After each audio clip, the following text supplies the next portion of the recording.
Matatu katika mchezo wa kwanza wa Simba Sports Club. Tuambie mchezo ulikuwaje kwa kweli? Kwanza tunashukuru Mungu kwa kuweza kupata alama tatu. Mchezo ulikuwa rahisi kwa sababu tumekutana na timu ambayo imeweza kukasa na nyuma. Siku zote timu inayokaa nyuma kuifungua inakuwa ni ngumu sana, lakini mimi napongeza wachezaji wangu. Goli 3, pointi 3 kwa sisi ilikuwa ni kitu muhimu sana.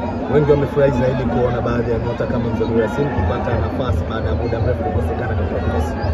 Of course unapokuwa na mechi kila baada ya siku mbili mechi lazima uweze kupanua wigo wa kipana. Kwa hiyo rudi kwa Mzamiru katika kutoka injury, hata hivyo performance yake ilikuwa nzuri sana, lakini bado mchezo wake ni mzuri sana. Kwa hiyo inaongeza idadi ya wachezaji kuweza kufanya rotation na kuweza kumanage timu kwa ujumla. Pengine utapokuwa nje kuelekea mchezo wa kesho kutwa wa marudiano dhidi ya Gaborone, kwa namna ambavyo timu inaenda sasa hivi chini ya mwalimu mpya ambaye amekabidhiwa mchezo huo, unatarajia kuona nini cha tofauti? Mimi nafikiri tutafika, tutakaa na mwalimu and then tutaplani jinsi gani ya kwenda kucheza game hiyo. Kwa hiyo nafikiri tutaiongelea siku moja kabla mechi, mwalimu atakuja kuongea mipango, lakini tutakaa naye pamoja na kuweza kujua jinsi gani tutakwenda katika game hiyo.